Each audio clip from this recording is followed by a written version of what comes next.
Hi, everyone, and welcome to an impromptu Unfiltered with Sherry Teague and Cindy Krafft. And Cindy and I were just meeting, and obviously we're very casual. It is Casual Friday after all.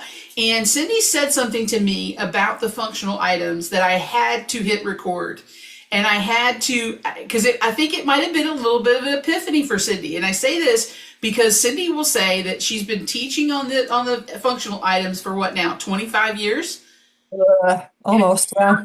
Yeah, it's hard to imagine that we are still having the same conversation today about the functional items. So, Cindy, can you verbatim or try to? I know it's hard to repeat exactly what you say, what you just said about the functional items. Well, I just think, people get concerned about them and they want to do education and they want to follow up on it. But I'm looking at it saying, I get it if you have new staff, if you have people that are brand new to this space, they're going to need education, thorough education on the entire Oasis. If you get somebody from another home health agency, you probably want to vet that they haven't come to the functional assessment with any interesting habits. Potentially chronically underreporting the problem or chronically, look, if they're half dead, we make more money and the outcomes are better. We want to make sure there's that data integrity. But I think in reality, a lot of the staff have been doing Oasis for years. They have sat through countless hours of education over that tenure. And so when people then tell me, well, they just need education, I think we've gone past the point of this being an educational issue. I think that when we're talking to individuals that have had that opportunity to learn to the point where nearly every EMR I'm aware of, when I'm trying to complete an Oasis, there's an icon on the screen somewhere that I could just hover on it or click it, and it will give me the official guidance information. It is so accessible. Why would I not be using it? Why is that still the number one area in our outsourcing services that our reviewers are making corrections in and recommendations about? It's always the functional assessment. I think we have to look at it differently and say, education may not be what the issue is. The issue is, are these individuals who make the error on the Oasis are not, they're very agreeable about the correction. They don't argue.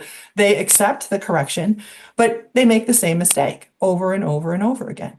Have we created a review process that is ragingly codependent and basically says, I'm paying someone to fix the work because I hate Oasis. You'll change it to what you think it should be, and I just agree. How much time and dime is being consumed in all of this to say, wait a minute, I have taught you how to do this. You have the educational opportunity. You have the information in your EMR. You chronically still do this. What's the cause? And I think as a former agency owner, Sherry, you know that there's issues beyond just, do you understand that? If you did understand it, I wouldn't keep seeing all these corrections. I wouldn't keep seeing sometimes the pushback about, I saw the patient and all this other, when the guidance clearly tells you these are the things you have to consider. So although I love doing Oasis education, I know it's kind of a sickness. I do think that agencies also have to look at that accountability piece to say, how many times is this an issue? And I was talking to an agency recently about this, and I asked, is Oasis data collection, the entirety, part of anyone's annual review process? Is this part of performance? And the answer is what I expected. No. I said, so in other words, we're going to tell the clinicians, you're a wonderful nurse. The patients love you. You're an amazing therapist. We get such great feedback so that your review is glowing. But the review department wants to choke you. That never comes up. So now you have a situation where I'm being, get the pat on the back. I'm a great employee here, but I cause all kinds of rework, all kinds of other things. And then you're just going to sit me in education again, which I already know because I've been to so much of this. And I continue to do that. I'm not saying, public flogging or, humiliating clinicians, but I think there has to be an honest conversation about you need to take the guidance seriously and you need to get that right the first time. And I want to take the position of the clinician, okay? Because I'll say something before I take the position of the clinician. There, to everyone who's listening, there is no such thing as holding someone accountable. Cindy and I have done a lot of coaching and a lot of corporate things that have improved our business, but we've learned so much through that. And I think one of the biggest things I learned was it's impossible to hold another person accountable. A person has to hold themselves accountable. And that you will spend a lot of frustrating time trying to hold your employees or your staff accountable. They have to hold themselves accountable, number one. But as I'm going to go into a clinician mode, but Cindy, I've been told 50 different things. I've been told that, this means, if they can't hold the sponge in their hand when they're bathed, that means they're totally dependent. I've been told that if they need somebody once a year to watch them walk, that makes them a 4 or a 3 on an ambulation. And I've been told so many different things. And then that coupled with the mismatch of the OASIS not being a clinical document, the mismatch of the document of the words that are used against my professional opinion and my professional knowledge is just too much. So I just say, screw it. I've got somebody that's going to review it that has more knowledge than me. They know what they want, so just put what you want. And I know that seems passive aggressive, but it's frustrating. So what would you say to that clinician? Well, first of all, I really wish that device from the movie Men in Black that would wipe people's memory and then you could clean slate it was a real thing. Right. Because that's very valid. I mean, I've heard all kinds of interesting interpretations of OASIS guidance and gone, what? Where did that even come from? And so I can understand that if you've heard too many different things or, I think what also goes into it is this idea that it's so hard and it's so complicated that I got to go to special classes and I have to have special letters or else okay, use the device. We wipe all that out. The guidance was written for the clinician. It wasn't written for a review department. If you look at the way they set it up, they do recommend periodically reviewing data integrity, but they never said you have to create this whole aura of this is so hard and so complicated that the clinician won't understand it. You're the one with the patient. You're the one who needs the instructions. And so I think some of that is the frustration, but also the lack of ownership that my name is going on this document. So I want to make sure I understand what it's asking me for. I don't have to like it. I don't have to agree with it. The anxiety and frustration are pointless, but I need to look at the instructions. And if I look at that from the vantage point of, all right, this is the context, this is what those words mean here, so I choose the best response, that's my responsibility.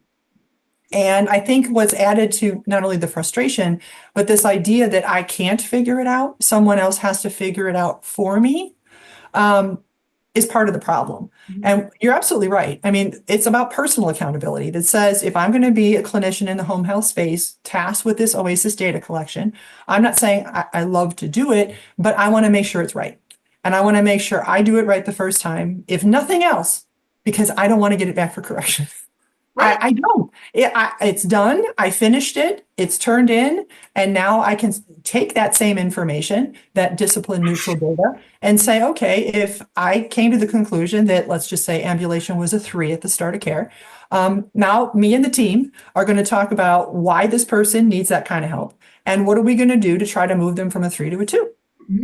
And that's what's supposed to happen. Right. And I'm going to say to the clinicians out there that if you're being told to move it to something, to change an answer to something that does not make any sense to you, that you look at the rules and you look at the guidance and you say, that makes no sense to me, that you're wanting me to score them dependent in something that they obviously can do part of. That kind of stuff, as a clinician, you need to stand your ground, and you need to stand your ground in a big way. I saw a post this morning on the speech PT OT board where the clinician recommended 3 times a week due to a significant issue, and they had to have a meeting with their supervisor because they were only authorizing 1 time a week. And I don't know if there was an MA involved. I don't know any of those details, but the clinician was frustrated, and they kind of expressed their frustration to their peers. What do I do in this situation? And I tell you what you do. You keep fighting. You keep fighting to the integrity of your license, because when it comes down to it, you are going to have to protect your license, and you're the only one that will. And I know a lot of agencies get really nervous when you hear us say that, but we're saying that they have a professional license they work very hard to get. They need to protect it and protect their client or their patient in front of them, because the liability of that care resides with them. And so I say go to that. And from what I'm hearing, Cindy, and this is a scary thing, that they then were invited to a Zoom meeting that was not recorded, that nothing was put in writing. There were no emails, there were no conversation, just a Zoom meeting. And so there's some things going on. You guys just be aware that you may have to take it into your own hands, record that Zoom meeting yourself. Put your phone up and record it. Say, I'm recording this because I need to protect my license. My dog's hurting. The only thing I would add to that, Sherry, is I completely agree. It is ultimately your name and your license by extension on that document. That if you're being told to change it to something that you're not comfortable with, you need to investigate further. But my add to that is keep yourself informed. Because sometimes, I get pushback as well. I don't like 3. 3 doesn't feel right to me. It might not feel right to you as a clinician, but if you look at the guidance, you look at the wording choice, you look at the examples they've provided, they're wording it in a way that isn't clinical. And so I've seen people, if somebody's telling me to score everybody half dead, I am going to fight that. That is not what's going on with these patients. But I've also seen the patient lives alone and does it when I'm not here. So there's no way I'm putting down they need supervision because there's a liability issue. That isn't fact-based. That is not following the guidance. That is not understanding what you need to be doing. So there has to be that balance because yes, I need to protect my license, but I also means I have to be responsible and I have to understand what the OASIS guidance really says and not go off half cocked that I just don't like it. So you asking me to change it is fraudulent or manipulative or get all kinds of mad. It's like, no, let's collaborate. And that's where I really think we need to have a better relationship in some cases between who's reviewing and the clinician. An equal footing, not one is smarter than the other. It's a collaborative issue. I always view it, and I tell our clients this, Sherry, which I always say sounds like a terrible business model, but I believe that the job of a good OASIS reviewer is to work themselves out of work. To get the clinician smarter, to get the clinician informed, to get the clinician the information that they need. So I have less to do when something comes in. Then I can focus on the new people but this whole, I have to review 100% forever and it's always kind of the same mistakes and we never get one through that's clean. I think we need to have a more positive conversation about this information is not just, CMS wants to do the best you can with it, but it needs to be integrated.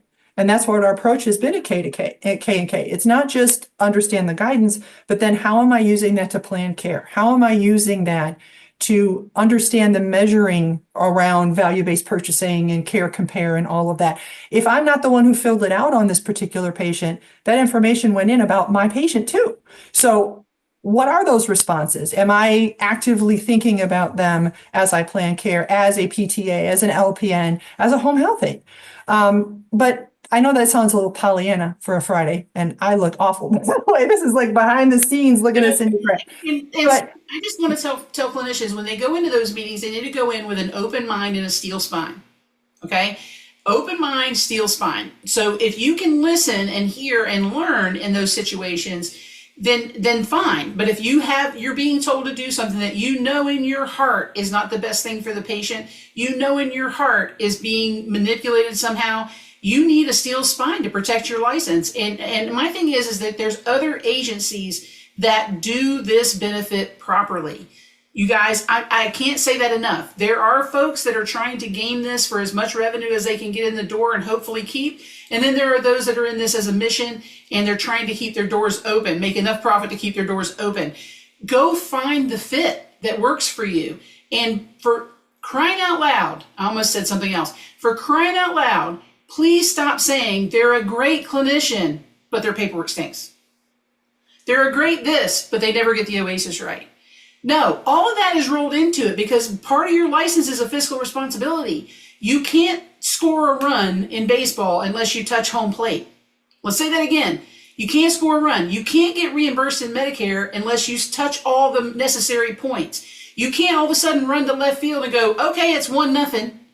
You can't do that. There are rules in place. There is a system in place. So you have to cross the bases, but you want to make sure that you're protecting your license and caring for the patient in the best way that you can while being a good team member. So it's complicated. It's absolutely complicated. And Cindy, I think you look fabulous because just this lets people know that we wake up in our finery to discuss home health and to get fired up about home health. So did you have any closing thoughts on this one? I just, we kind of went in multiple directions and are quite fired up for a Friday. Yes. But I think sometimes we've got to just shake off the cobwebs and say, this Oasis thing, it's not fun. It's not like, oh, please make it longer. But we have to just reach a level of peace with it and say, I want to make sure the data is right, every item, every time point, every time.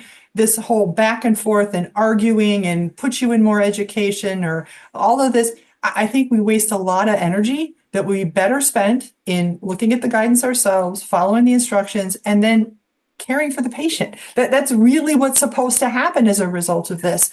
And really just trying not to get stuck in the cycle of corrections and education and more corrections and more education and all of this when I'm sure there are better things we would rather be doing.